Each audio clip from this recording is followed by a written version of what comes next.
Max, you have a film coming out that's called Upon Waking. Would you mind telling me more about what your movie covers and why we should watch it? Yeah, absolutely. So Upon Waking is a supernatural romance film about two women who fall in love in the midst of a near-death experience. And they get carbon monoxide poisoning on their first date, and they fall into a coma, and their spirits leave their bodies and fall in love while their bodies are unconscious on the couch. And so, it deals with falling in love with the first time, but in this spirit world where time is different from how we experience it, and they are pretty much stuck together for an eternity.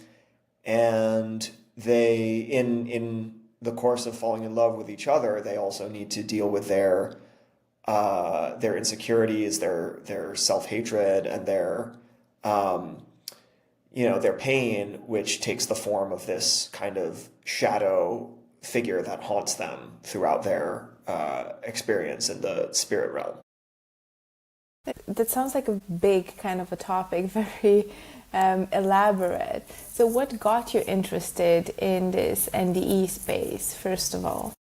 Yeah, sure. So it's funny, for my first feature film, I wanted to try to tell something as simple and manageable as possible, because that's kind of what you need to do with your first film. Is you start small, and especially when it comes to locations and logistics and actors, like, you kind of want to make something with as few resources as possible. So I was trying to think of ideas that were contained, that took place in one or as few as possible locations.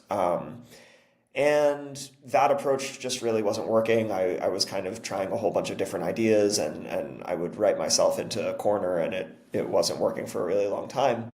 But then when I started to learn about NDEs, and I read Raymond Moody's famous book about NDEs, and I read several others and watched a lot of videos, and that's when things really started to click, because people, when they undergo NDEs, oftentimes they emerge completely transformed.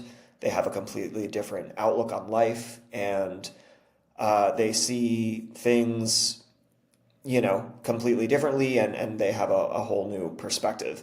And ideally, that's what love also does, and that's what film also does. In a film, a character goes through an experience, and they emerge transformed and with a completely new perspective.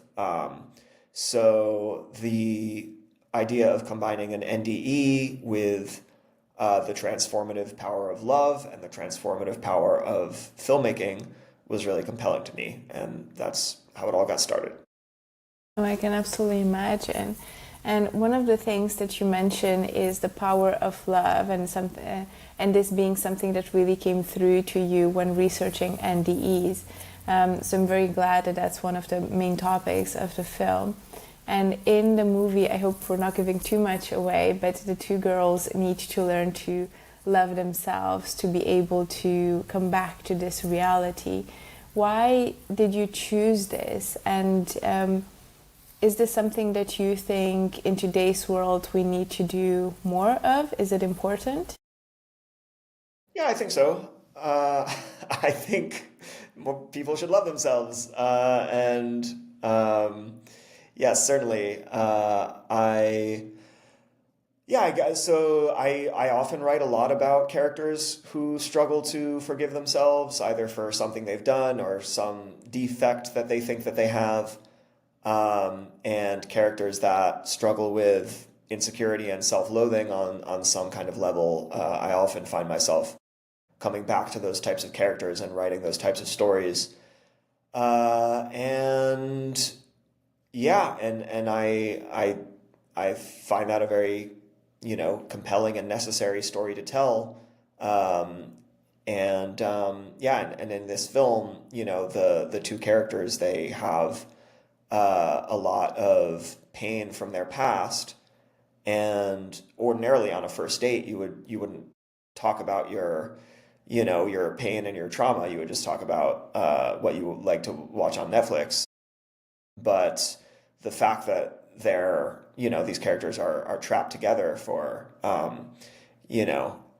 what feels like eons, they really drill down into, who they are and what they, what value they bring. They have to learn how to love each other in order to wake up and to move past this experience. And because this is quite a singular situation, where this first date sort of goes into this different realm, so it lasts for a longer time. Do you think this is a happy accident that somehow this one date seems to, go very in depth with insecurities, with fears, as opposed to most conventional first dates? Yeah, sure. So it's it's a first date that kind of turns into a lifetime together, and and so I also, I don't want to give too much of the film away, but the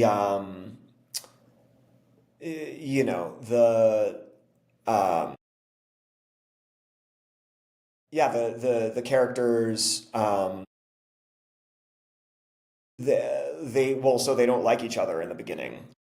It's a first date that's not going well, and when they discover that they're stuck with each other, they're dismayed. They're really disappointed, and it kind of seems like they're trapped together with the worst possible person for each of them.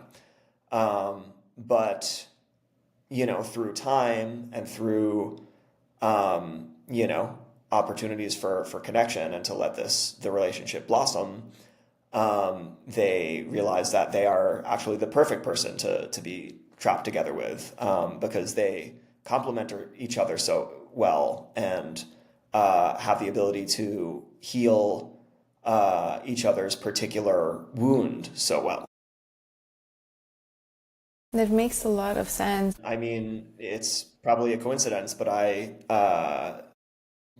met and got engaged to my now wife during the process of making this film. So, I put a lot of my own personal, even though I'm nothing like the characters in the film, I put a lot of my own personal feelings into this love story. Oh, I can imagine. That's so beautiful. Congratulations. Thank you. So, one of the other topics that the film covers is also forgiveness. So, what was it about forgiveness that sprung out from NDEs for you, and how did you choose to weave it into the film?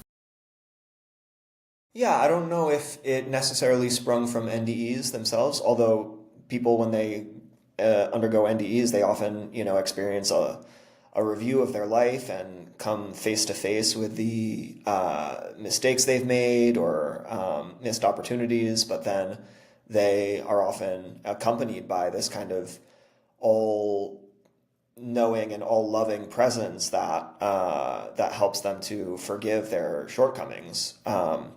So I do think that forgiveness is very strongly intertwined with many NDE experiences. But in terms of my writing, it's I tend to write characters that are trapped by their own guilt and can't move on with their lives until they can overcome their guilt, and placing them in this context where it's a kind of spirit realm, and I can take a lot of creative liberties with generating what they encounter and what kind of rules to this world there are.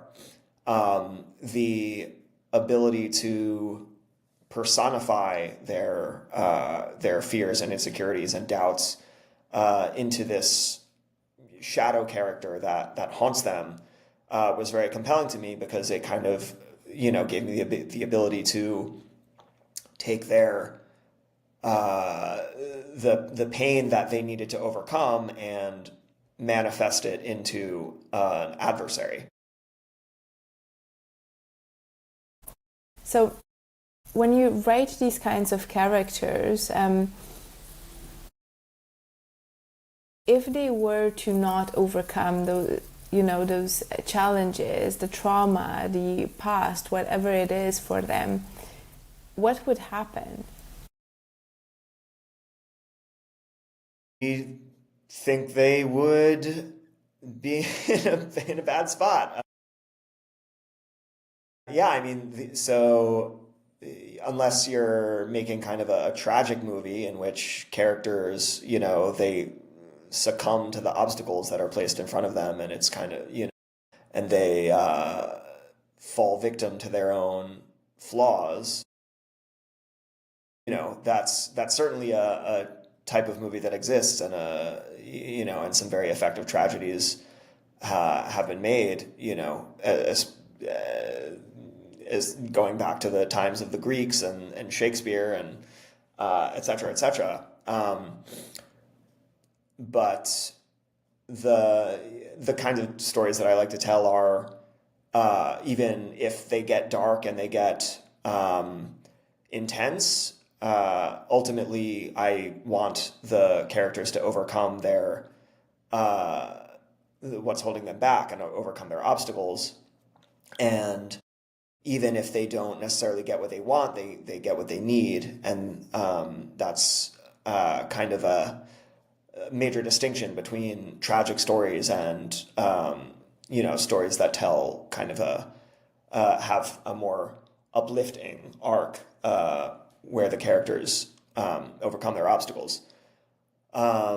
So yeah, I mean, I haven't really thought about what would happen if if the characters failed to forgive themselves, but they would probably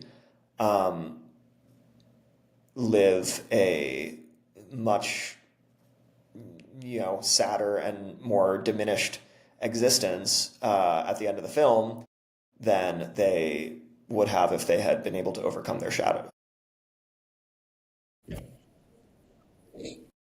Now, when you're making a movie, it starts with this idea, and then step by step, it's just becoming concrete and it's becoming this end product. What is your hope for the audience when they watch the film that you made? What do you hope they feel and they think, and maybe they learn from the film?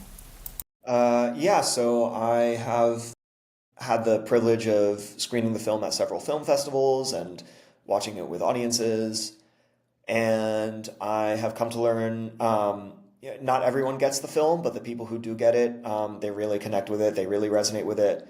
It's kind of every filmmaker's dream, but I was sitting in front of someone in a screening, and like I could hear them crying for the entire run of the movie, and to know as a filmmaker, to know that you had an impact on a stranger that you've never met before and probably will never meet again, is that's kind of the main reason why I do it and why a lot of us do it. So that was that was a very gratifying experience to know that something that I created had such an emotional impact on someone. So yeah, just as people who undergo NDEs, often experience a kind of renewed lease on life and a renewed perspective on what's important. I don't know if my film has that same power, but if it could help aid people in, looking at the things that they need to forgive themselves for, and through seeing these characters go through this journey and learn to forgive themselves, if that could possibly give people permission to forgive themselves, then that would be the whole purpose, the reason I do it. How has the film changed you? So you've mentioned on the personal side, you've met your wife through doing this film, but is there anything that you have learned where you have changed your outlook on after doing this movie?